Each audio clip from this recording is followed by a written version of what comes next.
Hello, Rangers! Hello, Renegades! Teri here from Renegade Game Studios. We are painting up Rita Repulsa today, and I'm really excited to jump on and hang out with you. Hello to Chris in chat on Facebook and Zimmer. I've got Monkey Boats up in Twitch as well. Also, I see you, Victor and Desiree. Hello. We've got Victoria in chat as well, so she'll be sending me questions. If you have any, feel free to throw them up there because I'm really interested to know if there are any questions.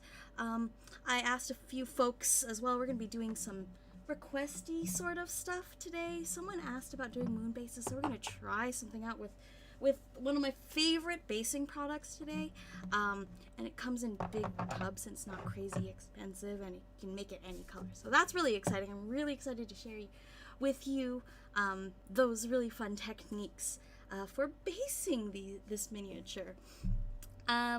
Let's see, let's get rolling on this here. I primed Rita black as usual in terms of my supplies, my hobby supplies. I've got my dry palette, my wet palette, and I've got my little, here it is. There it is. My little cut palette here. I've also got a little, I like all three of these. I use them. You know, these are all recycled products basically. The little cups come from the arts and crafts section of the dollar store. My dry palette is a old coffee can lid, and my wet palette's actually like an old chocolate box. I'm gonna turn it over real quick. So it's just like one of these plastic chocolate boxes there that I put some wet paper towel and some parchment paper in, the stuff you bake with, and just a little piece of that in there, and it helps keep your paints moist so you can work with them a little bit more. Whew, that was a lot. We're gonna get going. Let's get going. I am going to show you Rita Repulsa. Now, Rita Repulsa is a really interesting model from an approach perspective because a lot of the things that we've covered over the past few weeks on this stream, we have done kind of working our way up to this. So the metal we did on Goldar a few weeks ago, we're going to be using that. We're going to be and that gold technique we did on Tommy Oliver as Dino Thunder Black for the fine detail lines where we painted gold first trim and then painted around it. That's how we're going to approach this really fiddly trim on the miniature here. And let me adjust the focus real quick so you can really see how fiddly those details are on all around her. So it's up on her sleeves there, it's on the front of her dress there, on the back of her sleeves. There's also details on her collar that are going to be gold. That's a lot of gold we're going to be tackling. And I have a slightly, I won't say it's super untraditional, but it's not necessarily intuitive, and it's gold first trim, where you paint the gold first and then you paint everything else around it afterwards, because it's easy to touch up those little spots where you might mess up. Painting that trim with a little tiny brush across the whole model, that sounds like harshness, and it's actually very exhausting to think about, and so that's something we're going to try to avoid by going with gold first on the trim. So that's what we're going to be doing with her. We're going to do the face of Rita, female faces. We covered that when we painted the Ranger Slayers over the last couple weeks. We're going to be doing the feathers. I did some freehanding on Mega Goldar's feathers a little bit on stream a few weeks ago. We're going to be using that technique there. So we're going to bring a lot of the techniques we've used so far on stream to this model, and I'm really excited to get going. So let me grab my paper towels over here. Ooh, there we go. And let's get going. And like I said before, I've said it on previous streams, especially with dry brushing, because what you're trying to do is take product paint off the brush. I'm just going to reuse an old paper towel, flip it over, and I'm going to use this side of the paper towel to pull paint off of my brush because we're going to start with the gold. So on my dry palette, we're going to go throw this onto, I've got some polished gold. I think I think I'm gonna go with a slightly, so I have two golds here. This is polished gold, this is glorious gold. This one's a little bit darker in tone. I don't know if the camera's picking it up as much, but there's a pretty noticeable difference. I'm gonna use both of them to dry brush the gold on so the gold has a little more depth. So we'll go on with the glorious gold first. It's a slightly darker gold, but it's slightly more, it's a little redder. And that'll be a nice undertone for this first layer of gold trim. So if you've seen me dry brush before, you know this technique, but those of you who are new, I'm gonna start by pulling paint off of my brush. So I load my brush, this is like an old eyeshadow brush. I load it with a little bit of gold and I brush it off until barely any is left on the brush. And that's what I'm gonna take to the model.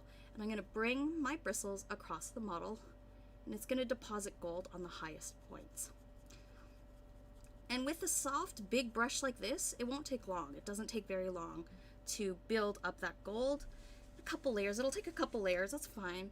And then if we're going with a second color, that's fine too. But this method of approaching metal gives the gold this burnished look as opposed to being just a solid kind of layer. It looks like a layer of paint. So we're going to smooth that on. Hello, Richard. Thanks for joining. Hello, Ruel. Thanks for joining as well. Say hi to me in chat, and I'll absolutely say hi to you. Chris is asking about chocolates, which, you know, I get it. Like, Rita is like wearing a chocolate colored dress, very reminiscent of chocolate. I can see the connection.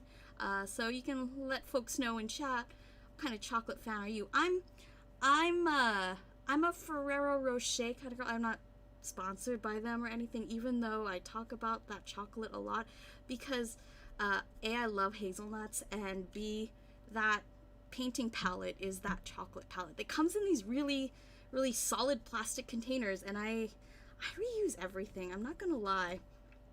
So having like chocolates, the box of chocolates also work as a paint palette, that's how you win my heart over anyways. So I'm just taking off a little bit of paint, and it's okay if the paint is everywhere. The paint will be everywhere. We're gonna make peace with that as we apply this on. The paint is gonna be in a lot of places. It's not gonna end up when the miniature is finished, but with this kind of messy approach, it lets you paint those really tiny details super quickly, and then you can take your time on the stuff around it. It's a counterintuitive approach, but I find that approaching it this way, I feel like it's a little bit easier, partly because I talk a lot about overpainting your borders on miniatures. When you paint your metals on like this, and particularly trim, even if you don't get the fabric color that's underneath this trim on perfectly, the gold is enough around the fabric that you can pretend like it should have been there anyways. Like, it doesn't have to be as perfect as if you paint the gold on top afterwards, at which point, if it's imperfect, it really shows. So I'm just getting the last of this layer of gold on Rita here. I'll get it on her collar. And again, we talk about this, I say it a lot, what paint is its own whiteout. So I know there's basically every other part of this miniature that is getting gold that shouldn't be getting gold on it will be painted on, so I'm not too worried about that. With the collar, it's kind of an easy cheat because the collar is black, so I can just put a wash over that and get the black in there if I'm not too vigorous, and I can just pick up on the trim.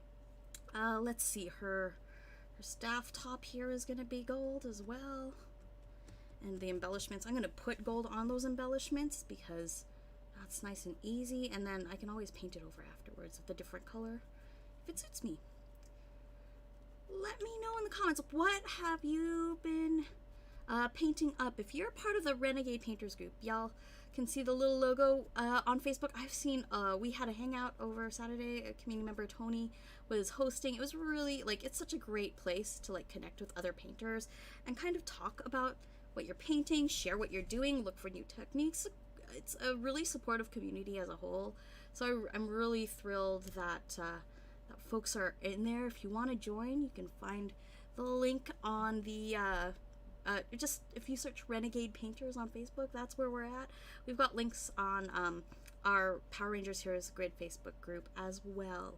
Let me see here. Oh, her little funnel cups, I guess, on the front of her, and the little details. I'll just put the gold on there because I don't know what else to do with them. I'll probably wash those over to get that blackish detail.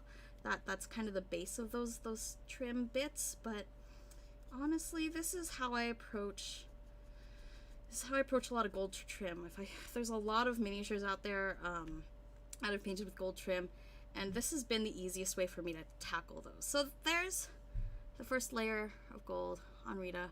You'll notice all the trim is like done, and it looks pretty good. Trying to pick out that detail without a dry brush, a big bushy brush, is a little bit harder. So I'm really excited to show you this approach. Let's see here. Marcus has painted up his bones, his Pudgy Pig, and the Red Ranger. I am so thrilled to hear that. There's a lot of fun stuff. This Rita model is from the core set. There's a lot of really fun miniatures in that core set. So if you're looking to get in and get like a whole pile of beefy miniatures, that core set's really, like, it's a really great way, and it has a lot of putties too. So even if you're like new to painting, those putties are really forgiving and lets you like really practice your techniques of dry brushing, of washing, and then getting fine details with the eyes. You can play with those putties a little bit and learn the basics on them to kind of level yourself up to get to the rest of the stuff in the box. So first layer of gold's done. Let's put this brighter gold onto the palette. Let's see here. Let's see if that camera picks up if there's a little bit of color difference in there. I'm not washing my dry brush. I'm keeping that old paint on there. They'll blend together anyways. I kind of want that. So I'm happy with that result. And I'm just going to burnish that last highlight on. I'm not going as hard or as heavy as that first one. I really just want to pick up on the brightest, highest points. This is a really light layer dry brush. The first one might be a little bit heavier. That's fine too. But with this one here, it kind of helps to pick up just the brightest points if you're going with a light hand and coming at it just like that. So that's all I'm doing, just little bits of details there. Let's have a look. Who is on Twitch? Anyone on Twitch? Any questions? Richard. Let's see here.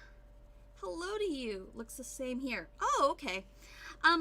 Yeah, I think the camera's with the lights, because I've got a really bright light at it, it's hard to brighten up, but these colors are actually, you can see on the camera a little bit the difference between the two golds. So what that second layer of gold does is it adds just an extra layer of brightness. And if I try to deposit it, so let's see here on this ball here, if I try to focus and deposit that little bit of gold on the brightest parts, it just picks up on the very edges of those high points. And that's what dry brushing is really useful for, is picking up on those high points. When I use it with like layered metallics that are pretty similar in scale, especially on black, it's easy for it to look like they're muddled together a little bit, or the color is the same. But I find that it gives the metal, when you burnish it on this way, just a little bit more depth. Yeah, so one of them is a little bit redder, so it looks a little bit bronzy, and then one of them is kind of a yellower gold. And that's all I'm using. So these are game color golds that I'm using. You can use whatever golds you want. If you want to use a single layer of gold, that's fine too. You don't have to approach it with the same paints. Like, this is kind of like a stew recipe where you take the technique of what's happening and you use the techniques as opposed to like have the exact ingredients in the exact quantities. What I really want to emphasize is that when it comes to painting miniatures, using what you have is really important. Using what's accessible to you is super important, and making it your own is really important too. I don't know what you like, what your favorite things are to do on miniatures, so it's easier for me to tell you these are how you can kind of get there, and then let you play with the techniques to get it right. All right, so gold's done. Did I miss some gold? No, her hair bandy thingies are brown. The gold on her staff's done. The gold on her dress is done. I think it's time to get on the cloth. Oh yeah, so cloth is another thing we kind of covered when we painted the Ranger Slayers. And cloth is one of those things that you can approach different ways. We can use washes, we can use sketchy highlights, we can blend, we can do some wet blending. We can play with this miniature a little bit. Tony, hello! Tony is in Twitch. He's the one who's been hosting our community painting sessions every week on Google Hangouts. The link's always in our Facebook group, though, the Renegade Painters Facebook group. Tony is asking if I have a new haircut. No. This is just me, like, pushing my hair down because it's, like, super long. I look like, I don't know, an anime fanboy. And I just, like, slicked it all down, trying to make it not catch on my green screen. So you don't have a weird halo as I paint. No wet palette. Yes, no, this is my wet palette here. Quipu on Twitch. Sorry if I'm bungling the pronunciation of your Twitch handle. So chocolate container, wet paper towel. There's like 2 or 3 layers. I let this dry out and I just reuse it again. If I was trying to save my paints for like when I paint it again, because I didn't blend on it, I'd put a lid on it, but it's more important to let it dry out every once in a while, you know, give it a rinse so that it doesn't get gunky in there, because it can grow unhappy stuff. And then a layer of parchment on top. It's all damp, nice and damp. The gold was dry. Yes, the gold was dry. I dry brushed the gold onto Rita. Yes, thanks for catching up. Yeah, so first layer of gold, it was all dry brushed, because, well, I like dry brushing my metallics generally. If I can do that, I will. And there's a lot to do it. It's gold first. It's a gold first dry brush approach. Gold first approach when it comes to fiddly trim, and we'll tackle that as we paint on the cloth, and you'll see why. So I'm going to take this slightly reddish brown color. This is Bloodstone by P3, and I've got some dots of water on my palette already, so I'm not going to worry about like trying to water it down. This is a fairly new pot for some folks. I know when it comes to getting new paints, generally what I find when I buy new paints is that straight out of the bottle, they're a little bit more moist than if they're aged in the pot. They're a little bit thinner when they come out, and I don't need to water them down as much. So usually the moisture that's on my palette, my wet palette, is enough to take them to the right consistency for me. And so that's what I'll use to water it down when they're new. If they're thicker and they go on and they kind of like, they look like sour cream, that's when I'll add a drop or two, whether that's like pulling from moisture on my palette and mixing that and thinning it down, or pulling from my water cup, and doing that. So let's see here. Oh, Desiree thought I had a new haircut too. No. I have to admit, like, if you have been growing your hair out during this period of time because you haven't been able to hit a hair cutter, I'm the kind of person who, so it was like personal sharing time, I cut my own hair. I used to shave my head and like have like the super roller derby haircut. It was like super punk rock, and so ever since I bought myself some clippers and some like shearing scissors, I've been chopping at my own hair forever. I just haven't had time to cut it.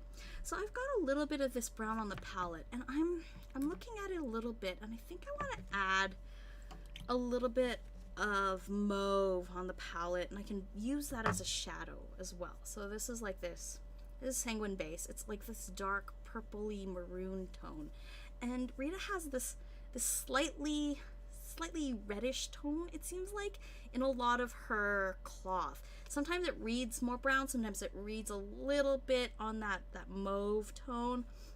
I want to capture a little bit of both So I'm going to use this as a shade. Now, as I put paint on my palette, it looks like it's a lot, but really it's like a couple drops. It's the size, it's less than the size of a pea-sized amount. I'm not using a ton of paint on my palette, just because if I need more, I'll pull more, but I paid for this paint, so I want it to last as long as I can make it last. So I'm going to use that tone a little bit and bring that onto my palette here, so you can kind of see. This is the brown, it's a little bit lighter, this is that mauve, and I'm going to mix that in to get that shade right there. And I'm using a sizable brush. This is a size 2 watercolor brush. Across brands, they're a little bit different, the sizes, but generally this is a pretty big brush for painting miniatures. And I'm just going to start in on getting that first layer down. And you can tell, like, it's already looking kind of thin because the moisture on my palette is doing a lot of the work for me. And as I paint up that paint up against the trim, I might go down to a smaller brush to get in between these details here, but I'm just gonna go with it. I'm gonna work around that, and if I need to touch up, it's easy for me to take a little drop of gold paint, put it on my palette, take a tiny brush and just paint little dots on the trim rather than trying to make that perfect line. So that's what I'm going to do. That's what I'm going to tell myself. I'm going to approach this in a nice, easy way. As I paint the cloth on, especially up in the back here, I'm not going to be careful, else I'm going to get some brown paint on her, I don't know, her bustle? Is that the right term for it, I guess? Because it's like this detailing that's, I've seen it white in a lot of cosplayers, I've seen it tulle, a tulle texture in like silver or white. So yeah, I'll call it a bustle because it's like gathered fabric on the back side of the dress. But I'm not going to try to be careful and try to paint around it. I'm going to overpaint the border on the cloth, and it's going to get right onto the bustle there. So let me change the focus up a little bit so you can see a little clearer. Yeah, not careful at all. And this is gonna look kind of thin, okay? This is gonna look kind of thin as we apply it, because that's what base coats do. You know, that's how we're going to get nice smooth layers. That's how we're gonna get nice smooth coverage. It's gonna be a little bit thin, and we're gonna do a couple coats, maybe 3, depending on the coverage. On black, this is normal, especially. On white, see, on black, what you're fighting is you're fighting for coverage against the black that's coming through the paint. On white, you're usually fighting that second coat. What that second coat does is it gives you the smoothness of color, because it'll look splotchier. It's not that the color isn't showing, it's that it's not showing evenly enough. And so on your primers, it's really up to you how you want to approach priming this miniature. So that's kind of like the difference. I chose black for priming on Rita mostly because of the gold metal. I like to dry brush on my metallics on top of black, and because I can kind of cheat a little bit and get away with her color palette being a little more muted, right? If she was a neon colored ranger like they all are, like super bright except for black, it's easier to prime white to get that color to really pop. For someone like Rita Repulsa, it makes sense to choose to go a little bit darker if you have the option, if you have black primer at home. You can use hardware store aerosol primer. I've used a couple of them. There's a few suggestions in the Renegade Painters group, but honestly, it's fine. Just make sure you paint it thin. Avoid, if you're using an aerosol, avoid humidity, because humidity and primer and miniatures, they just don't get along. But it goes pretty quick in terms of that, so you don't need to spend too much money on a hobby primer or anything like that either. If you only have one color of primer on hand, you can't get any more, that's primer. You can primer white and then come in with some black paint and just thin it out a little bit and paint that on head to toe. I have done it in the past where I have absolutely had, like, the only primer I had, it's snowing outside, I cannot prime an aerosol. It's not the weather for it's just too inclement. I'll brush on whatever color of brush on primer I have. Usually it's like ivory, and then I'll come in afterwards and just like paint it head to toe black and then start from there. And if you're doing it that way too, you don't have to paint the whole model black. You can leave her face white, or her, like, whatever sections you're gonna try to come over it again with. That's the way to go. Hello, Stella! I am so happy to see you. Stella is on Facebook with us. She is an incredible content creator with Meeple University, if I recall correctly. I'm so glad you're hanging out as we paint Rita here on stream today. So I've got the bottom part of her skirt done up. That's looking splotchy, and you can see the black through it. It's not perfect. First layer's done. That's fine. We'll go in and we'll do another layer later. But as that dries, because we do want to let each layer dry in between, we're going to paint the other parts of this dress. I'm going to mix a little bit of the paint to get that right color first, and then I'm going to pick up with my detail brush and go in on those little detail parts. It's hard. I'm going to be perfectly honest with you. It's hard to mix paint with a tiny brush. Easier to mix paint and blend it together with a bigger brush. Just because the belly of the brush, it can hold more. So I've got a couple tools that I use to mix paints. If I might use my base coat brush. You know, I got this. This is the tool that I use to pull paints out of my paint pots. As you can tell, I've used it for a long time. This is like over 2 years old, and the handle's showing the wear because I'm not particularly careful with it. This is a silicone glitter brush from a makeup company. It was like $4. So you might be able to find this like online or anything online or at drugstores. If you can find like silicone makeup brushes, they're usually kind of cheap, and they're great for pulling paints because you can kind of get most of the paint off of them, and you don't have to worry about paint going up into this part of the brush here at the where the metal meets the bristles. That's called the ferrule. If paint dries in there, it dries and then the bristles splay out, and it's hard to bring them back together so you can keep the nice point.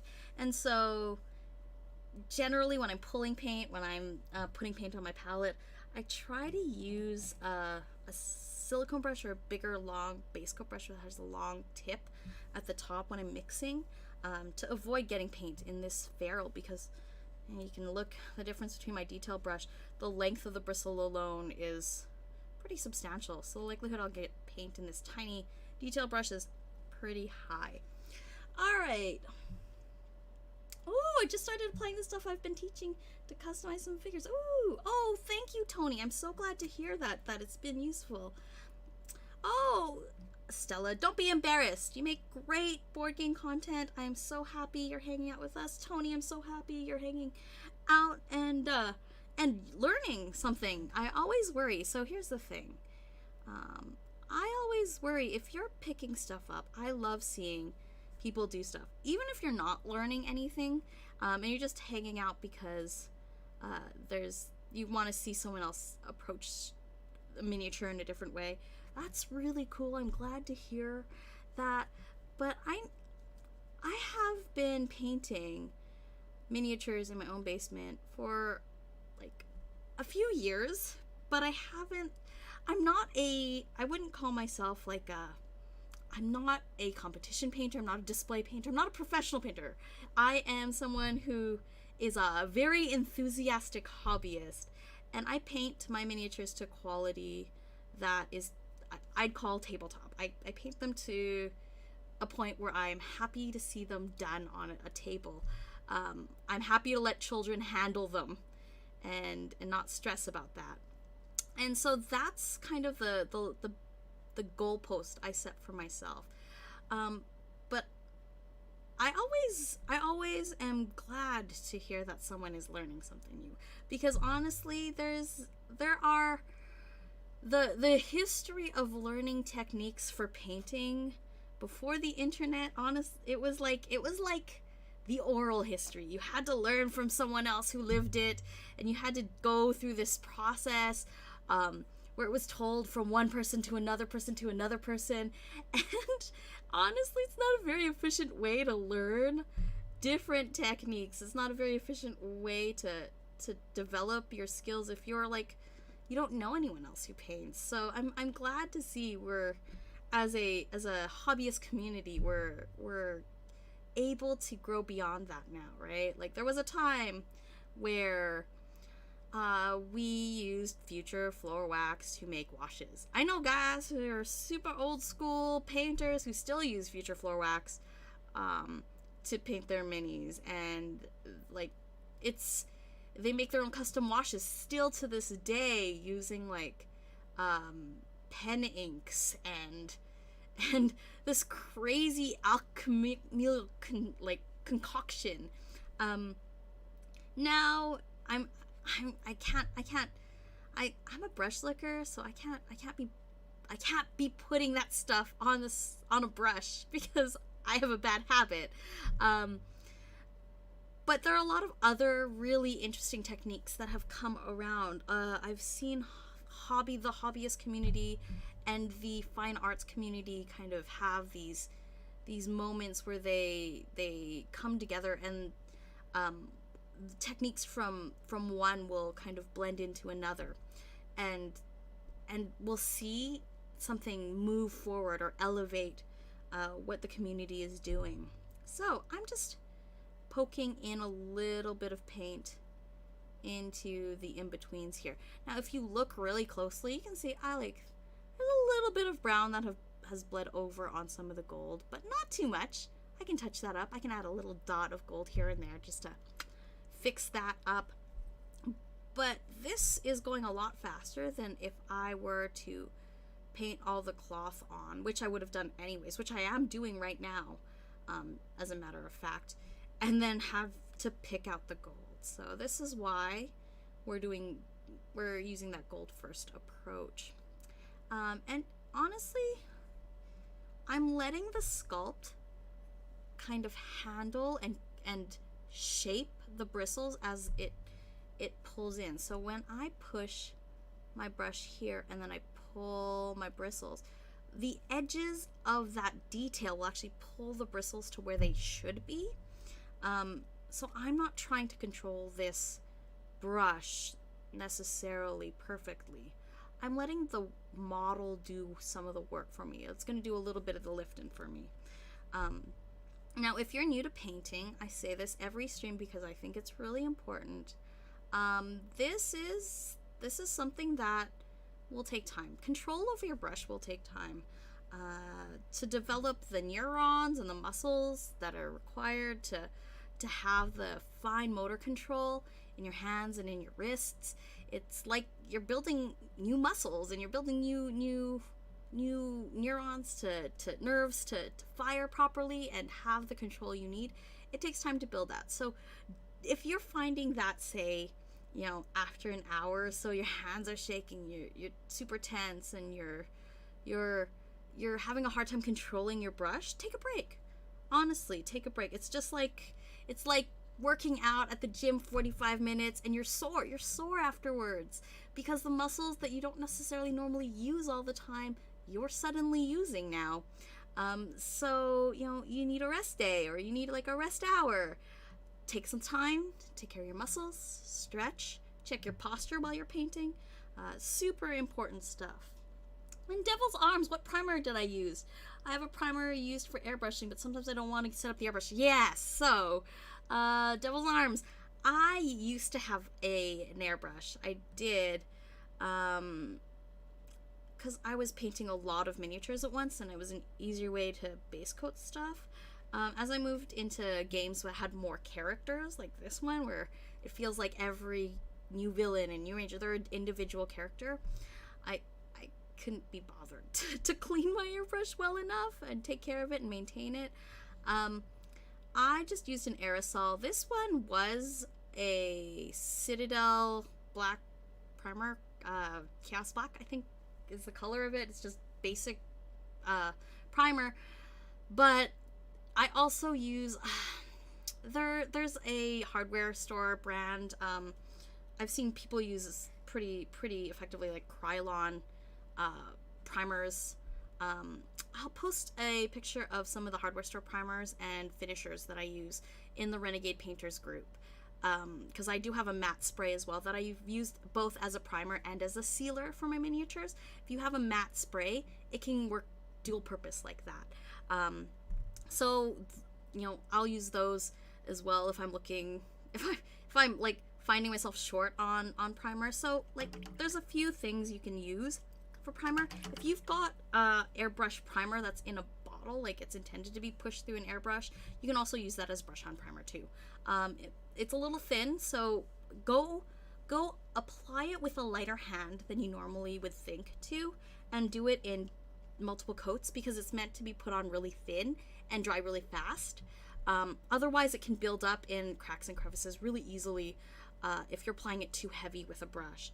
But otherwise, like, yeah, go for it. You don't need to crack open your airbrush every time you've got to prime like a single figure. Let's see here. Oh, Caesar, hello. You have a vintage, Caesar on Facebook says he's got a vintage collection of Power Rangers, first generation. That's super cool. I'm not a collector of toys just because the miniatures in my home take up so much room. And I think that's cool though. When people have these really massive collections, it's amazing to me. I think that's so cool. If you're a collector of Power Rangers, let me know in chat what you're collecting. What's your prized item in your collection?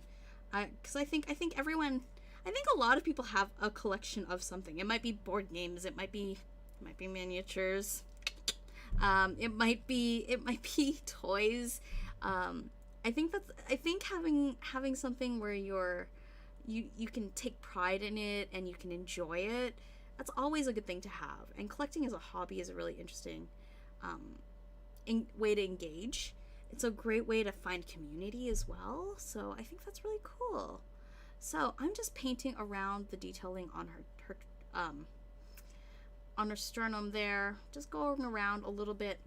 The backside is a little more plain, and then I'm gonna tackle her sleeves here. So by the time I'm done all this, it'll be ready for a second coat. I don't necessarily think the inside parts here need a second coat, but definitely the big wider parts on the dress skirt will need a second coat. The bigger, the flatter the area, the chances are it will be the higher the chances are it will be uneven, I should say.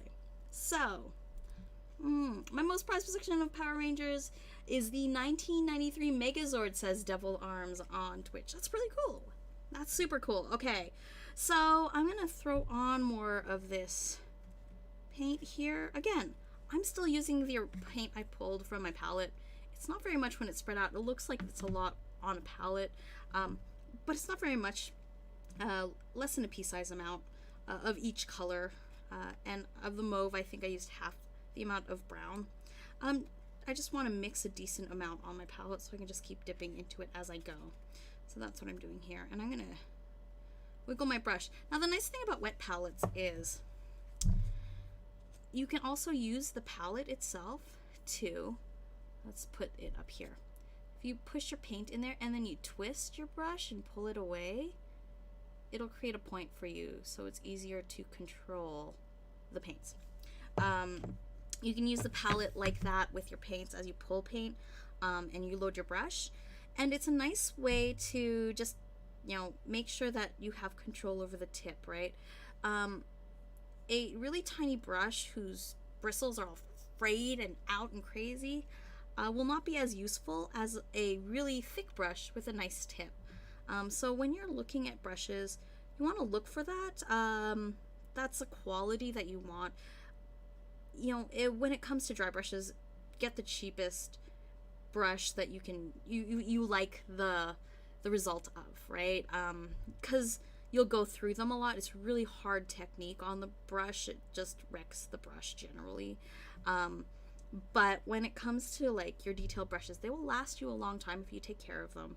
And that includes like washing them correctly and making sure that they're handled correctly, trying to keep paint from getting up into the ferrule. Those are the things that will lengthen the the use time of your brush, especially if you're going to spend a little bit more on a natural fiber brush. Natural hair brushes tend to cost a little bit more, but they have a better belly than synthetic hair brushes. Now, synthetic hair brushes are nice. I find that they are really snappy, and that's like a term to describe how rigid and flexible the bristles are. Like, some brushes are just floppy, so it's hard to control them. Synthetic bristles tend to have a little bit of snap in them, so they'll hold up. It feels like they'll hold a point better. It feels like you have a little more control over them. So if you're starting out, synthetic brush will give you a little more control in the very beginnings, as you're working on your techniques and working on building your muscles and your repertoire, your relationship with your paint, and all the other things I often talk about on these streams. Building the familiarity with the process. So I'm just painting the back of the miniature now. I'm not caring too terribly much about like how clean are the armpits of this miniature, because chances are, if it's close enough to be good enough, that's all you'll be able to really see from the tabletop. As you paint your miniature, you get to a point where you got to look at it by putting it down. Put the miniature down, and from a distance where you'd see it from tabletop when you're playing with it. That's how you should be judging the progress on your miniature, because you're going to be playing with it. These are game components. You're painting a game, so give yourself the opportunity to really just play with it. It's okay if you make a mistake. If nobody sees it, it's not really there, right? And I'm just painting the bigger areas here around the trim with my big brush. I'm not too worried about it. It's okay if a little bit of that black kind of sits on the very edge too. I'm probably going to be putting a shade on this anyways after I get most of the details on, just because I think that'll help the cloth pop a little bit more. But with this base coat, that shade will, when it gets on there, it'll be a shade that harmonizes the gold with the brown. So it looks like it's lit from the same source, and it will kind of settle in those edges where the trim is slightly raised anyways, so it'll be a little bit darker there anyway. So I'm not going to try to be totally perfect if it's really hard. I'm going to get the impression of cloth on the miniature, not necessarily paint everything exactly like it's a paint by numbers painting, where if you miss a number or you don't fill in a section fully, you'll be able to tell. On miniatures, they're a little more forgiving than that. It's like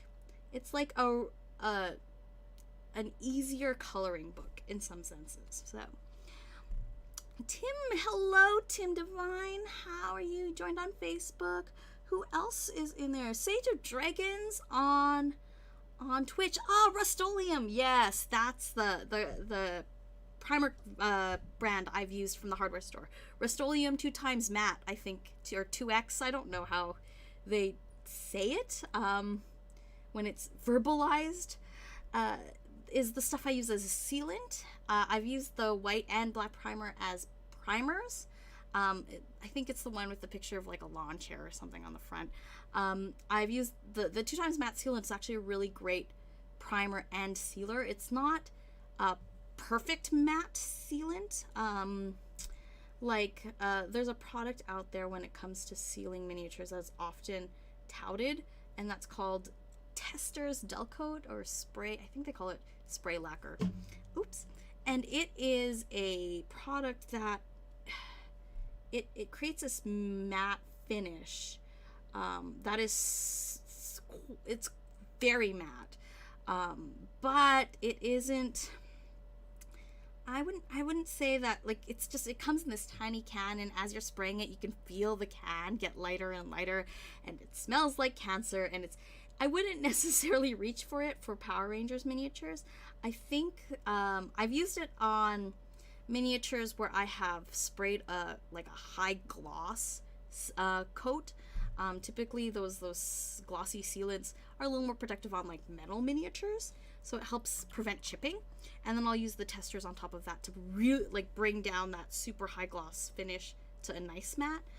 That's where I'll reach for it. For miniatures like this that are resilient, who are not at risk of chipping, that Rust-Oleum 2x matte stuff works perfectly fine, and it works really well as a primer too.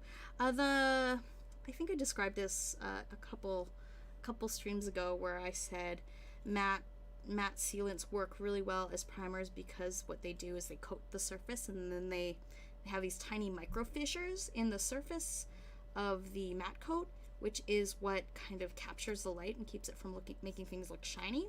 And that quality is what gives it a grippiness for paint, so it itself can be used as a primer. So that's useful to use if you've only got, you're wanting to paint your miniatures, you're looking at primers, you're looking, 3 cans is like $30 a black or white, clear. I'm not feeling great about that. Well, if you go with the clear, it can be used in multiple ways, and that will help you kind of get a little bit more out of your hobby dollars, and give you a little more freedom, right? Again, because you can always put that primer on and then coat it. You put that matte coat on and then coat it head to toe in black or head to toe in white. That base coat for colors doesn't have to be perfect, but it'll get you started, right? The best brush for painting is the one that you have. The best paints that you have for painting miniatures are the ones you have, because the paints you don't have aren't going to get the models done, right? Like, if you're holding out to paint miniatures because you're just like, one day I'll buy the supplies, well, that's not really helping you get there. So I think that using what you have, using what is accessible to you, that's never a wrong choice. Emmanuel, hello, how are you? Hello on Facebook. Let's see here. So we're getting to about the hour, and we're going to talk a little bit. We'll do a quick check in comments if there are any questions, but we're going to stop. I try to do like a nice stretch every hour when I'm painting. It's part of taking care of your body. Now's the time to be taking care of yourself, right?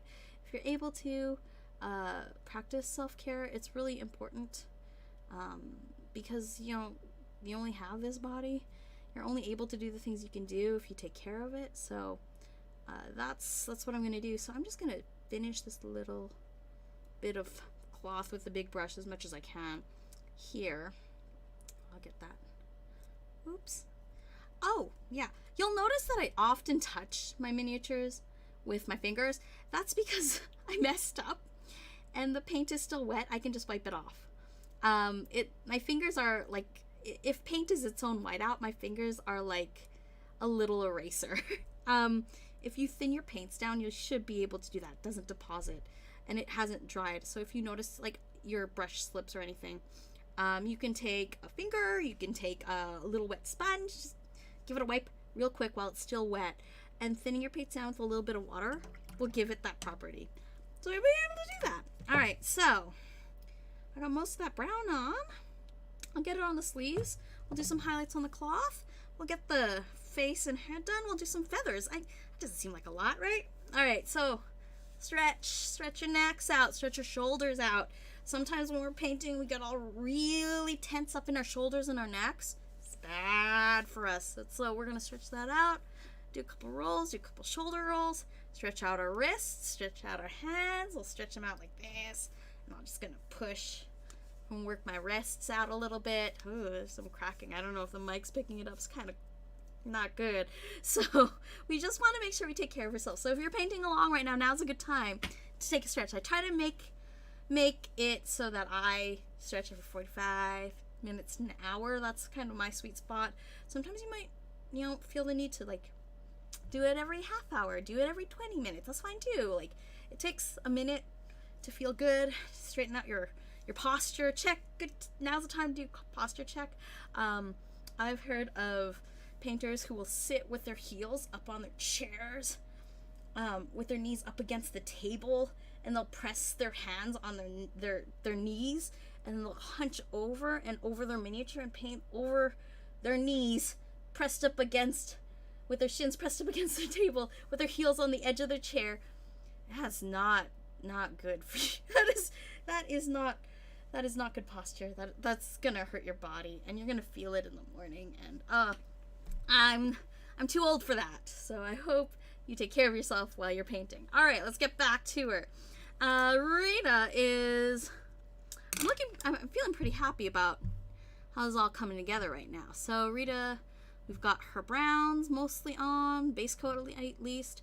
The little fiddly details are kind of on there. I'm going to get my detail brush, and I'm going to do the little bits I couldn't get with my big brush in between these details here. I'm going to just drive that through that little line there, right here. Looks like the edge. So I'm going to overpaint that edge on her sleeve cuff. Whatever. I'm going to go over the staff and her hand and all that with a bigger brush later and just get that nicely coated. This little edge in here in between like the two details there, I'm just going to pull my brush through that and touch the edge. I had a little bit of paint, touched it, came off.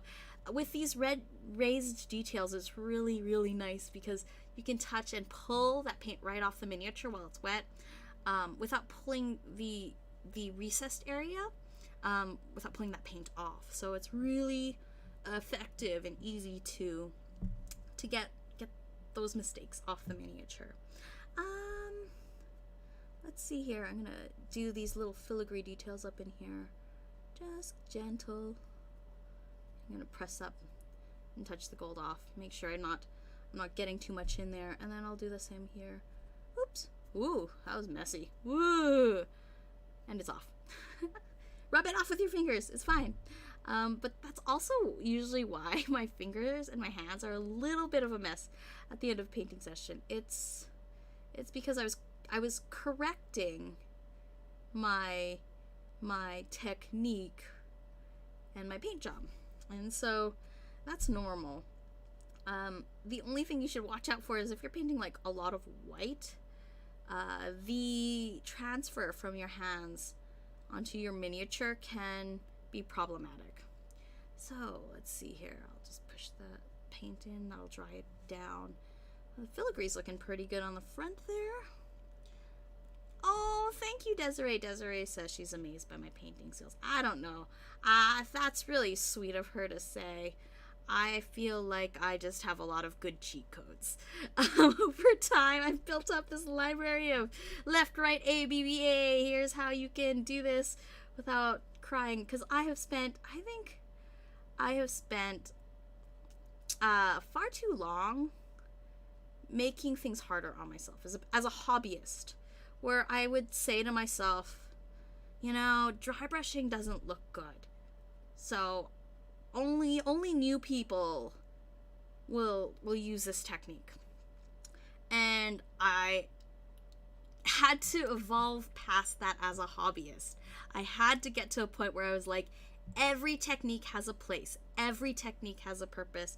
And if you can approach every model with every toolbox at your disposal, you'll be able to paint things better, faster, and be more happy as you do it. I think that when it comes to painting miniatures, people who say only beginners or only novices or only they don't necessarily know what people who do a lot of painting are using to get things done and get things done fast. Commission painters and people who get paid to paint miniatures for other people, oh my gosh, they use everything and they are fast. And they've developed these techniques over time as shortcuts. And every tool they have is at their disposal. So I really want to encourage you to never feel like a technique is beneath you. I want you to try to push your usage of different techniques. I've painted all white miniatures from black primer to try to preserve the details and the lines between armor plates, for example, using just dry brushing. And the result was really nice. It was actually remarkably nice. It's a nice way to blend up colors. If you're using the right tools and you're layering them up slowly and making things blend together, you can get really nice results. And I didn't have to like stress about trying to paint in little details and lines afterwards. That's kind of the thing that as you get to, I feel like as you get to a point in your hobby journey, right? I hope you realize sooner than I did that everything that is at your disposal is something you should access. You should feel free to use, because I think that the more ways you can find to get the effect you want, the better it is, right? I've seen people do OSL beautifully with dry brushing. I've seen people do masterful blending with dry brushing. I've seen people do very weird looking blending, myself included, using the fancy techniques and wet blending and doing all two brush blending stuff and like weird stuff. So, it's not the technique that makes something look good on the miniatures of the painter. Yeah, use whatever works. Desiree's right. Alright, so I've got the brown just about done. And I think it's looking pretty good. I'm not gonna, so there's a little bit of area in here in her armpits. I'm not gonna stress over too much, but I'm gonna take my big brush again. I'm gonna go over the bottom of her skirt real easy, and then I think I'm gonna leave most of the rest of her pretty good. I think the coverage is pretty decent. And then I'm gonna come in and shade it with some of that mauve. So I'll take my browns, I'll take a little bit of that mauve and blend that color in, and I'm gonna do my second coat on the skirt bottom and just get it done, right? So here we go. All right, any questions? I know that someone asked about like making the base look like the moon. So I'm gonna do that on a different base. I actually prepared a little, let me see here if I can find it, a little section that we can work at here together. Because I think that if I can show you a little bit of what I use for basing my models, you'll be able to use that technique and maybe make it your own. It's a really nice multi-purpose technique. I've used it for ground and dirt and rubble, and I've used it for just textured gravel, rocky terrain, and we can now use it for the moon surface. So I'm just coming in with that last layer. I'm going to smooth it out, and I'm going to let that dry because it's going to take a little while to dry.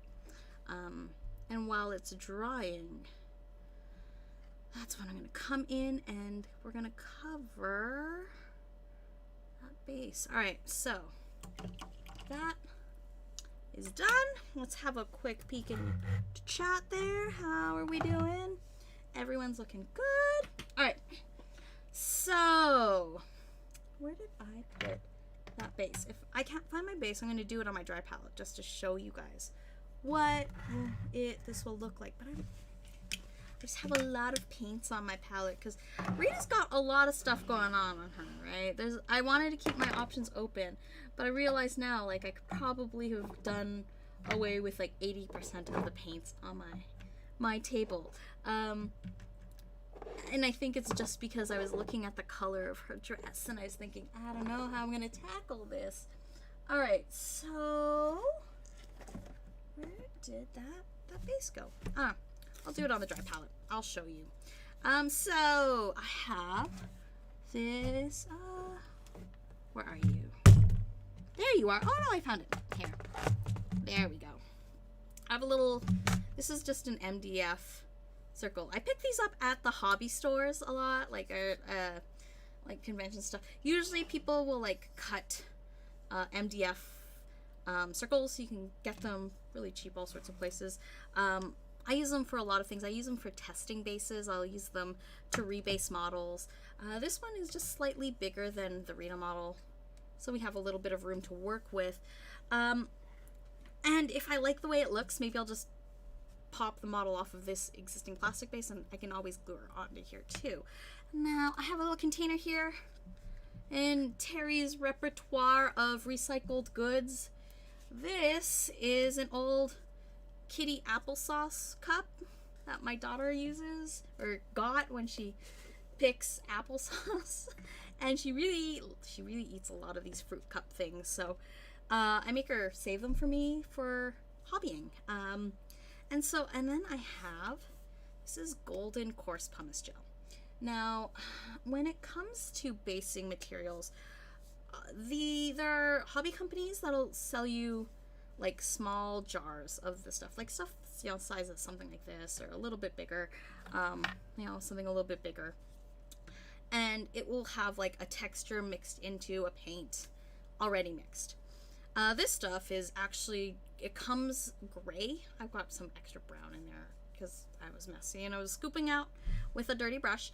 But this stuff, this is a big container. I've gotten them in smaller containers, but this one's a 16-ounce container. It's a lot. And for when it comes to like dollar value to what you get in a pre-mixed paint hobby size, I find that the fine arts products, because they cover these big canvases and they sell them to cover that amount of stuff, that's why I get the big tubs, because I base a lot of models. I know I'm going to use it eventually, but you can get a smaller amount for about the same price as a small bottle. So if you get like a 4-ounce jar, it's about the same size as something like this, which is like, I don't know, 30 milliliters. How much is this in ounces? I don't even know if they put the ounces, like half a fluid ounce. So you get a little bit of value out of it, and you can mix it to be whatever color you want.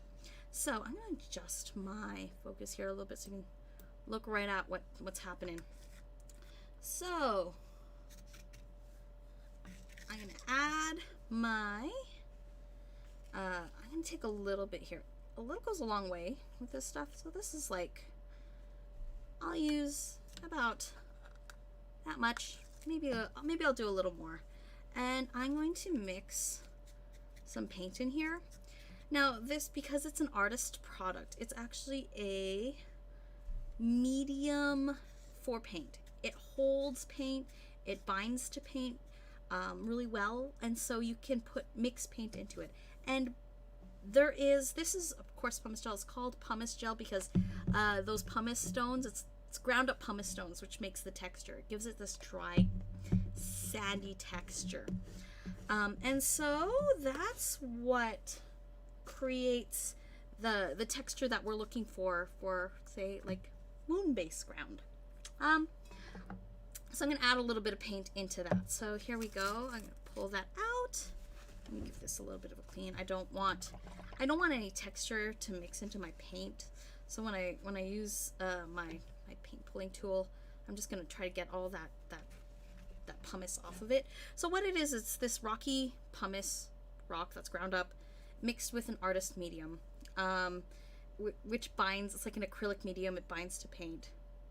And this is like a light grayish blue color, and I'm not using a lot because most of what is in here in terms of the bulk of this is rock, and so the rock doesn't need the paint to color it. So a little goes a long way, and I'm just gonna mix this up here in front of the camera, and it colors just about all of it. A couple drops. That's all we're using for a base. So here we are. There we go. And we have this really kind of this gray toned gel, and if you actually look how it holds texture, and that's what we're going to count on a little bit to shape and create like a moonscape on this base here. So I'm going to push this down, and we're going to spread it out like we're frosting a cake. So that's all we're doing. And I wanted this to have a little bit, it's going to be a little bit thick, just so that I can add those little details onto it while it dries, and it'll give me that craggly texture. So if you actually look this way, you can kind of see that it's not flat. This product is rocks, so it's like mixing sand into some glue, but instead of sand, it's something much lighter. Pumice is a very light rock because it's got little holes in it, so it's not heavy like other textured mediums. Sometimes you'll find things like glass beads, or I've seen ones that are like natural, like almond shells or whatever. I've tried almond shells, not to eat, but for painting purposes. I found that the almond shells actually have a natural color to them, and so it was really hard to get the color right. If you're looking for dirt, like texture dirt, it's great for that, like forest floor cover, that sort of thing, but I wouldn't necessarily recommend it for like sci-fi uses. The pumice is a fantastic medium. I use it, I buy it in these 16-ounce jugs. This isn't the first one I've gone through. But it lasts a long time too. Like if you seal the jar, it'll last a long time. So I've layered that out. And then if I want, like, say, crater textures, that's when I'm going to come in and kind of pick at it and sculpt it a little bit, right? So if I press this down, I'm going to take a little, I have a little bit more left. I'm going to add that onto the base here. I'm not going to waste it. And I'm going to use that extra layer of pumice gel to kind of sculpt into some texture. And this is a lot of gel. Like, this is a lot of product. If I was buying in a small jar, like, you put a thin layer on because this stuff is kind of expensive. If you've got an artist quantity, it doesn't feel so bad to, like, just throw it on there and get that texture. So let me zoom in a little bit and you can see. So here's what the texture looks like on that base. And as it dries down, the rockiness of it will become a little more prominent. It will, so that's where it kind of looks. And we'll get on here and give this a wash. And I will use the back of a brush here to make little craters, just to push it into circles. And then once this is dry, because this is, again, an artist medium, you can paint over it, you can do a wash over it, you can add dry brush over it. I like to, what I'll often do is I'll take a base color and I'll tint this this pumice gel, and then I'll come in afterwards and then I'll do a wash over it and then a dry brush, and it really makes the details of the pumice pop. So I've got a few little craters coming up here, and I'm just pushing the medium around, and because it's so thick, it's holding that shape. It's got, you can use the depth of it to really create those textures and those really interesting characters of like a moon crater. And so that's kind of what I'm doing here. I'm just pushing the product around a little bit with the back of a brush and getting some interesting character features that reminds me of like what the moon surface would look like. So I'll do some smaller pokes in here and there, but for the scale, I think that looks pretty moon-like. I can just let that dry. And this stuff does take a little bit of time to dry. It's like I'll let it sit overnight somewhere warm and dry. Sometimes it takes a little longer depending on how moist it is, how cold it is, and how thick you apply it. That's another feature. But oh, thanks, Chris. Yeah. But there, I think it was Adam Holt in the Renegade Painters group who was asking me how to do like a moon crater base. And there it is. We can come back at it later. I'm going to post a picture of it dry in the Renegade Painters group, and then I'll post a picture of it with a wash on, and then after I dry brush it again, and it'll really pick up those little interesting character features that I pushed into the pumice gel there. So, base, moon base, done. Let's get, oh, thank you, Angie. Thanks for also, yeah, it's a really easy technique. Remember I mentioned earlier, about how when there's crossover between the fine arts world and the hobby world, there's some really cool stuff that happens. That's one of those things where I was just, I found this thing that like artists have been using for quite some time and creating textures on canvases with it, and I was like, I might be able to use that for my bases, and lo and behold, I'm really glad I found it, because it's really nice, it's really easy, and I don't know how many miniatures. This is one of those things where I talked about before. The oral tradition of super gluing and then glue sealing sand onto your bases. It's super old school technique. Something I wasn't like in love with. But this was so much easier because you always had to like go back in and paint your base and then get it all right and smooth and nice. And yeah, it wasn't a thing that I was enjoying so much. So looking for an alternative, being open to finding something that worked, was really made me happy. So I'm gonna add this mauve onto the palette here. Okay, and I will add a little bit of the original tone, that brown tone, to my palette here. So I'm just adding a little more because I'm just about done, but I'm gonna use some of these colors a little bit to add some shadow, and then I'm gonna put a little bit of bone on there for a wash. So Rita, we might have to do this model in 2 parts, now that I look at it, but we'll get her done. We will absolutely, like the Ranger Slayer, you know, it doesn't all get done overnight.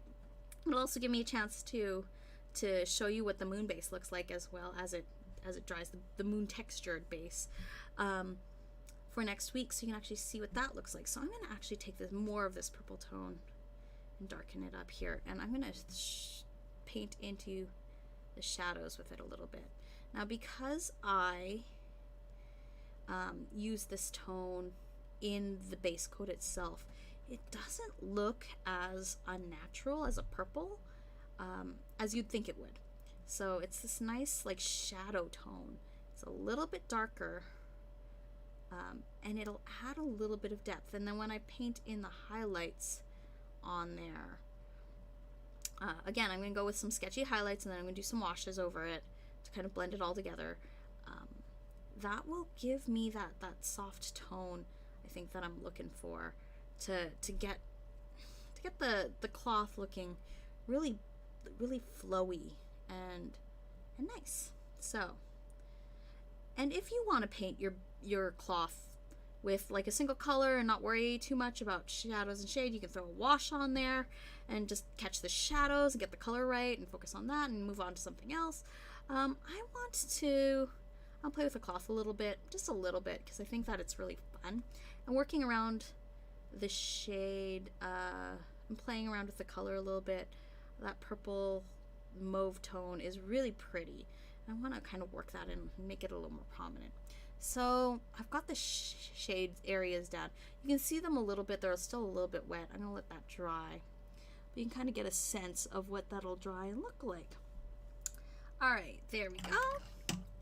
And I'm going to add that last coat in here for her sleeves, because I said I was going to come back with a big brush and do them. So let's do them. Nice and easy. Whew, okay, that's looking pretty good. I'm going to come in. So there's a little bit of shady area here, right next to her hand, about how her sleeve is going to look. And it looks solid right now. I'm going to probably paint a black shadow in there, because with this sculpt, having a hollow sleeve in this sculpt way is just basically impossible to manufacture. So it's just a matter of painting in some black in there to create that look of shadow, and then you get this really like nice lifelike results to it that doesn't look like this model is plastic, which it is, though. It's the illusion. Okay, so has a black kind of cowl. The details on the front are gold, but the rest of it is black. And she's got the black on her collar here. So this area is going to be black, and this area up here is going to be black and gold, but I'm going to try to keep the recess areas. Now here's what I'm going to do, because that fabric all around her neck is really, it's intriguing to me in terms of like how I'm going to tackle it. I think I'm going to paint it gray, and yeah, I think I'm going to paint it gray using the same hue color a little bit as some of the grays I'm going to pull in for her bustle and for her hair at the top, which is silver, in that same family, and use those as highlights, and then wash that all over with a black to kind of give it some depth. So let's try it. Let's see how it'll look. I know I used this color on the moon base. I think I'm going to try a little bit of it to bring that tone and harmonize the miniature with the base a little bit. So I'm going to add a drop of black onto my palette so I have something to work with, and then I'm going to add some of the underbelly blue. That's the color I used on the moon base texture as well, in case you were wondering. And we'll pull this out. There we are. So a little bit of blue, a little bit of black. I'm going to make this into a gray over here. A little bit of black is all it takes. It doesn't take much to turn any light color gray. So I'm just going to add it there so you can kind of see the values a little bit better here. This is that light blue. This is my contaminated area where I've been pulling. This is the black. This is the gray I'm going to be using, kind of to paint that veil, the back veil area of Rita's this cloth area here. I'm going to try to avoid the gold that I painted on her thing, because that's a part of a part of the embellishment on her veil there. So I'm just going to push this color up here. Now it's not like super drastic, like you can tell that there's gray there, but it's not like super mega obviously gray. Oh, I should have dry brushed her headpiece as well. You know what, I'm gonna come back and do that afterwards, after I put this gray down. And I'm just gonna touch it into those little areas on the model, trying to be careful to not mess up too much the gray, but in those really tight spaces, no one's gonna see them anyways because it's really close together and it's not that prominent.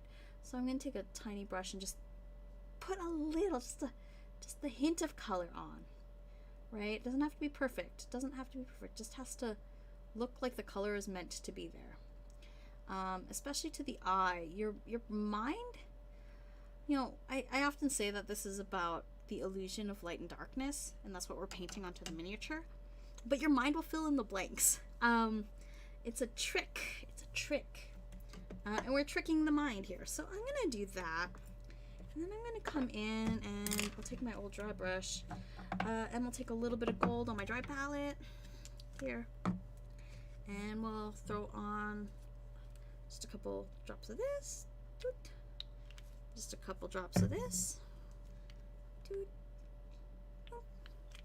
and I'm gonna just dry brush that front forehead piece. That's the stuff I really want to hit with this dry brush. So a little bit, wipe it off.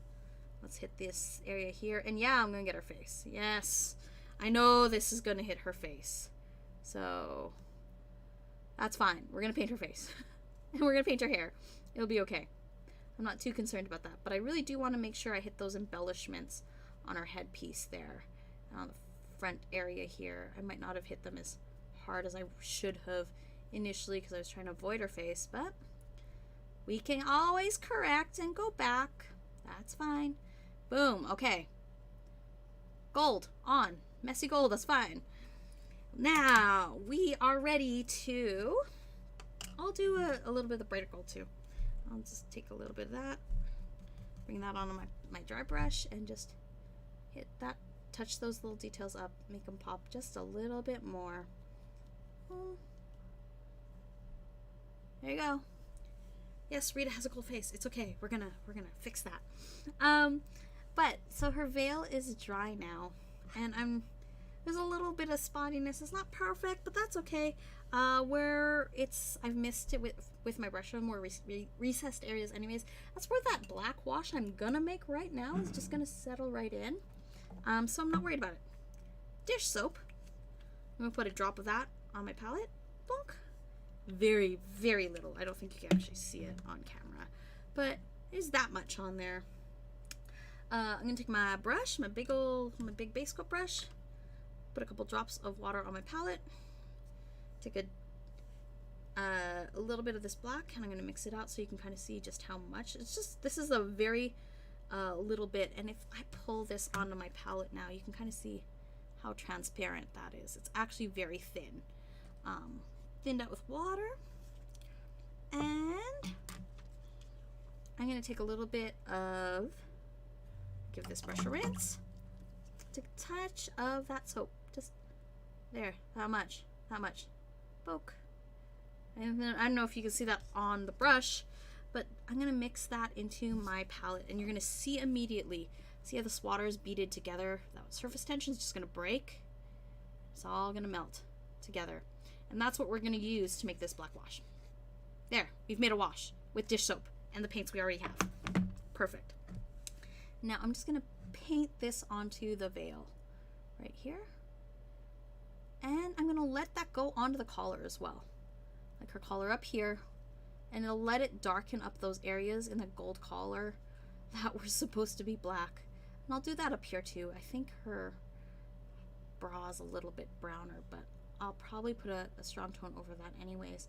But I'm basically going to messily apply this black to her collar and to her veil to give it a little bit of dimension. Now you can kind of see on the veil there, that's what it's going to look like with the wash. So it kind of has that fabric shading happening there as well. Let's adjust the focus a little bit so you can see a little bit better how that looks. So there we go.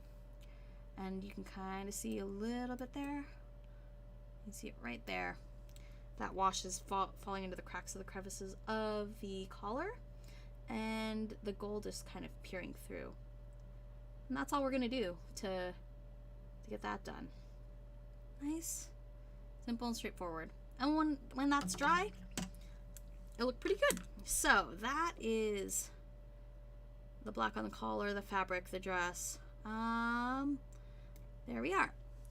Let's see here. Now we're going to, I think I might touch up just a little bit here where this gold meets, because I can come at it just a little bit, just to clean up that line a little bit. But I think that looks pretty good. I think that looks pretty solid. Oh, I'm gonna throw in a little bit of that black wash in on the front detail as well here, because I think that her black veil would have that kind of poking through, because the veil on the inside is black and those little gold details hang on the outside. Again, we're painting the impression of this. These are tiny details, and when this miniature is on the table being played, you're not going to see whether or not the inside of her veil around her neck that is cowered like this is painted perfectly. So give yourself the freedom to like have the permission to like just be calm about it. So I still got some of this black wash left. I'm going to throw it onto her forehead area here with this crackle detailing here, and let that take care of itself that way too. Oh, boom, done. All right, let's mix up some flesh. We'll do her hands up and we'll do her face up. We got time to get this. It's pretty close to done. It'll look pretty good. And yeah, I think that'll look great. And then we can work on like fancier details later on. So I'm going to talk about painting non-Caucasian flesh now, because it's something that I feel a lot of people don't necessarily have as much experience in. A lot of paint lines aren't really great at labeling browns as like human flesh colors. So it feels really overwhelming to try to find a color that is the color of skin.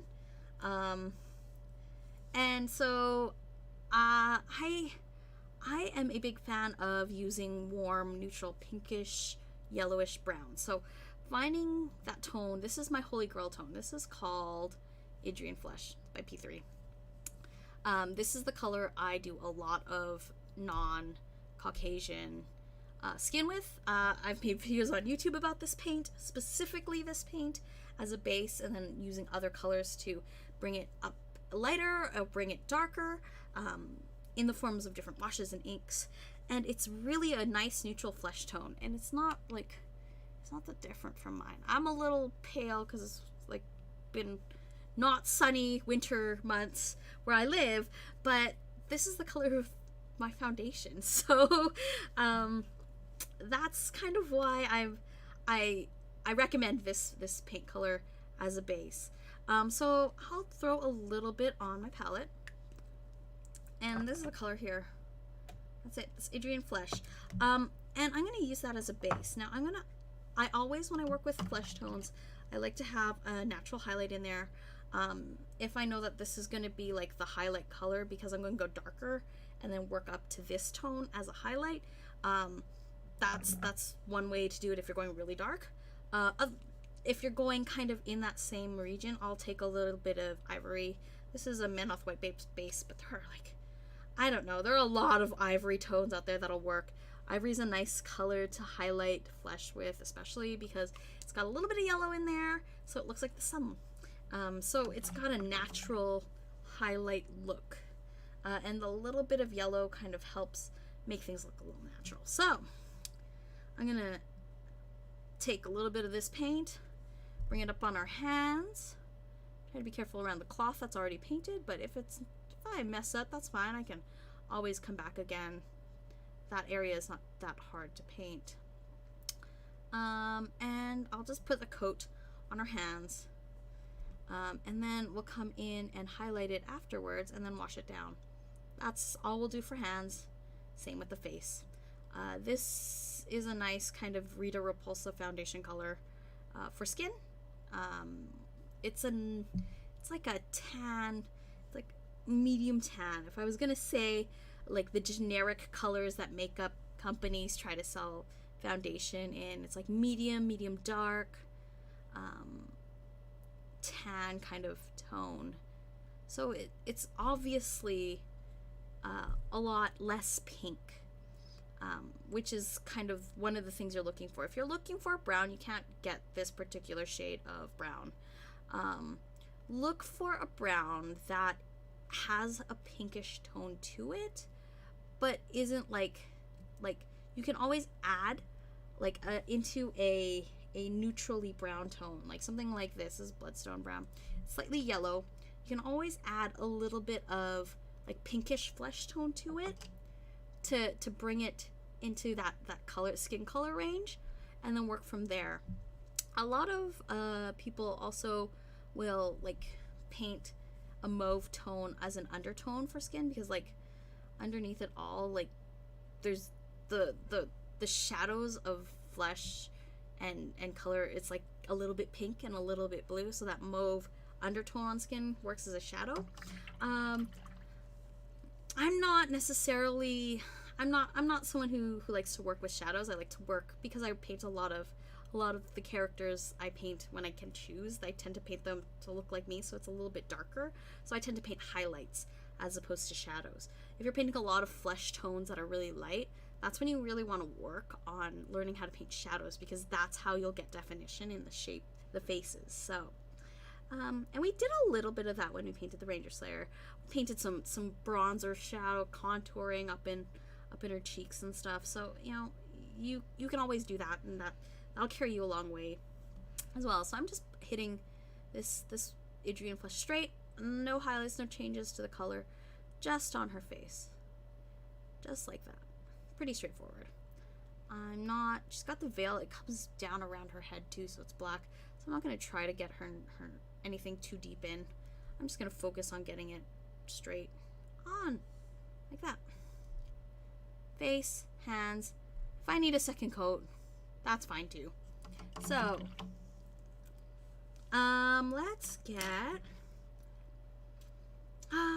let's put some white on the palette, and then we can also, and then we can hit up her hands, but then we'll have enough paint on the palette for eyes. All right, so here we go. So there's some white on my palette, just a drop, don't need much. Just let it go. And of course we're gonna have to do this back thing as well. So I'm gonna do that after. I think I'm gonna do a big wash on her cloth first. So I'm not gonna worry about that right now. Let's see here. So let's start with a few highlights on her hands, and then we'll paint her eyes. We'll do highlights on her face. We'll wash it all down with a flesh tone, and then we'll do one more layer of shadows on the cloth, and we'll have her mostly done, at which point it's just the finicky details, the feathers, her hair, the staff, and finishing those up. We got like 80% of this model done. All right, so I'll take a little bit of this beige here, like that ivory tone, and mix it with the flesh tone I already pulled and already base coated with. And we'll do some hands. So when I paint hands, I'll just hit the little edges on the tops, like the knuckles. So little dots, and I'll wash those down, and then I'll hit the fingers as best as I can, and then I'll just put a wash on all of that. Now this is pretty extreme. It's kind of like the sketching highlights I did on the cloth too, because I'm gonna come in with a wash afterwards on the flesh, but it'll help pick out those details on her hand that we really want to pick out and make sure that the highlight stays as visible. And then I'll do the same thing on this hand here. So I hit the knuckles, boom, boom, boom, boom. It can be just a straight line across there too, but there's a little raised bumps there that I'm going to try to hit, and then the little fingers. Again, just hitting the fingers on the edges. Pretty sketchy, kind of messy highlight, but we're gonna let the wash do the extra work for us here. So that's where that is. Hands done. Let's do some eyes, shall we? Rita has some crazy eyeliner. Okay, so she's got like the eyeliner, she's got like a white eyeshadow, like a super extreme, it's an extreme look, okay? And she's got the eyebrow on top. So I think that I'm gonna tackle it by painting the black all the way up to her eyebrow, and then I'm gonna paint the socket in. Yeah, I'll paint black up to her eyebrow, then I'll paint a socket in, and then I'll try to put a little line of silver on there, or maybe the white, to try to get her eyes to really like look like she's got that crazy eyebrow. And then I'll do the blacks. So we'll do the black up here to the socket. So let me get real close up here, and then you can see it nice and sharp. We'll get really close up to the camera here. This is my camera, I'm gonna pull it just down here, and we're gonna focus her up. I'm gonna give you a good view of what's happening. All right, so let's hope this works. So here we are here. I'm gonna do the eye nice and slowly. I'm gonna breathe as little as possible while still talking to y'all, because you gotta hear what I'm thinking and trying to do. So that's some crazy looking eye socket. I'm gonna turn her upside down and do the same thing on this side right here, and we're going to paint that eye socket in really heavy, really big, really exaggerated. Whew, that's some heavy eye socketage. Heavy eye socketage. Yeah, that's pretty big. I'm gonna paint a little bit extra on there. I'll widen this socket a little bit. Woo! Those are some dark eyes. Those are big dark eyes. crazy looking. Okay, that's okay. Now, part of the reason why I went so extreme is because I want to try to hit the eyebrows as well. The idea being, when I paint the eyeshadow in, it will cover the part from the eyelid to the eyebrow. It'll just be a line in between here, and that'll be white. And that way we already have her eyebrow painted. We'll see if it works. That's my approach to this. We can always paint over it after. We'll see. We'll see if we need to. Alright, so I'll pull this down a little bit more so you can get a better view. And we'll get the whites in there. When you're using these tiny amounts of paint, it dries pretty quick. So I'm going to try to get the eye socket in. Yeah, and this is like some crazy looking eyes. That is normal. It's fine. And then we'll do the eye here. I don't know if I have room in here for eyeshadow, but that's okay if I don't. It's okay if I don't. Listen, you don't have to paint it if you can't get your brush to it. And I think that this eyeliner thing, right now, it's not going to make me happy to paint. It'll just make me frustrated and angry, and that's not what we're trying to do when we paint miniatures. So we're not going to let ourselves get frustrated and angry. We're going to be happy with the results. And we're going to skip the details that we can't get to if they're going to make us grumpy. So, eyes. Let's have a look here. I'll give it a quick blow. Dry it out. I'll paint the eye pupils in there. Just like that. 1 and 2.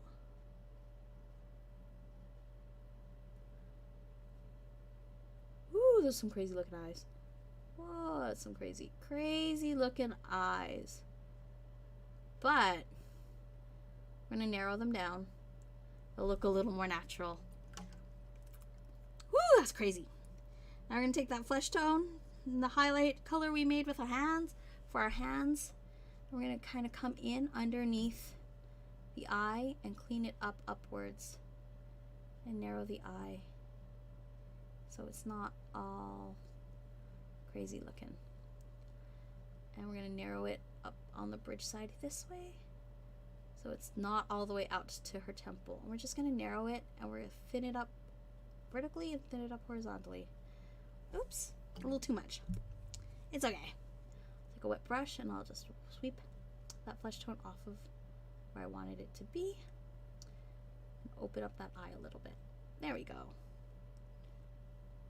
There's one. Alright, so 1, and then we'll go in, we'll thin this eye this way, we'll narrow it this way. We're just shaping the face with some flesh colored paint. And there. I'm not especially thrilled with the way that looks. I might repaint it later. We'll see. We'll see how I feel about it. Now we put it down at tabletop and we'll determine. Right? I mentioned that before. Sometimes you just gotta evaluate your paint projects from a more reasonable distance that is just a little further away than 3 inches from your nose, because you're not going to look at your miniatures when they're 3 inches from your nose. I'll open this eye up a little bit with a little bit of white up on the edges here just to touch it up. Let's see. A little bit grumpy, but let me paint the eyebrows on and I'll determine whether or not that makes me happy or not, because faces look weird without eyebrows. I don't know if you have ever had a cousin or something who was your bridesmaid at one time who just kept shaving her eyebrows and then had to deal with a lack of eyebrows in your wedding photos. Some people did have that problem. But faces without eyebrows look weird. So just spend the time to help frame the head, the face, with an eyebrow. This one's sculpted on too, which is nice and easy. Make things a little bit easier. I'm going to narrow her eye on this side though. It's a little wonky and wide looking. A little crazy looking. So there we go. Yeah, there we go. So let me zoom out a little bit. And it's a pretty menacing face. I'm gonna add a few highlights onto her cheeks though. So we'll take that ivory tone and we'll start shaping her face a little bit. So when we highlight the face, we're gonna highlight the nose bridge just a little bit. So a little bit of color, just a slightly lighter color. Doesn't need to be too much. And if you want to thin them out so they're a little transparent, that's fine too. It's a good way to go actually. And we'll add a little bit of highlight onto the cheekbone. Just very high prominent cheekbones. So we're gonna add those on. We're gonna add it to the middle of her chin here. We're gonna add it on the top of her nose. We're gonna do it on the bottom of her lip. Bam. All right, that's looking pretty good. And then I think we're gonna give her some lipstick. That's not great. Just trying to clean up a little bit around her veil here, and I want to narrow and shape her chin a little bit with the veil. So that's looking a little beardy. I'm not happy with that, so I'll let that dry and then I'll come in and fix it. But I think I'm going to give her some lipstick. I'm going to use the mauve color I used on her dress over here.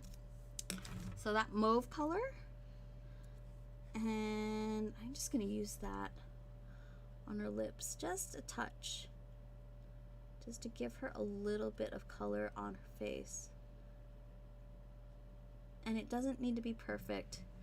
Ooh, it doesn't need to be too much. It doesn't need to look like she's got huge, like super pumped up lips. She hit the plastic surgeon. No, you just need a little bit of color. That helps give it a little bit of dimension without being too much. Because then it starts to look a little bit like a clown if you add too much makeup, you paint on too much makeup. So I'm gonna add the flesh tone to her chin a little bit more and clean up around the veil a little bit here. I just am not in love with how the flesh went on because I think it makes her look a little bit like the veil is blending into her chin, and I feel like that's making her jaw look a little wider than it should be. But I'll come in and probably do a little more shading to reshape her face a little bit more. If I'm not super thrilled with that. I think the veil is just coming at it and making her look a little wider in terms of the jawline there. That's fine. We'll get in and fix it later. And there we go.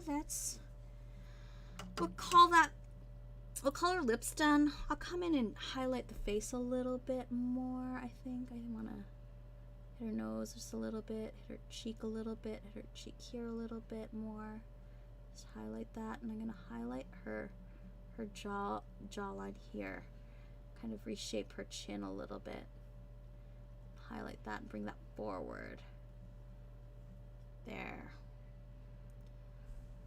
Okay. That is a lot. That is a lot.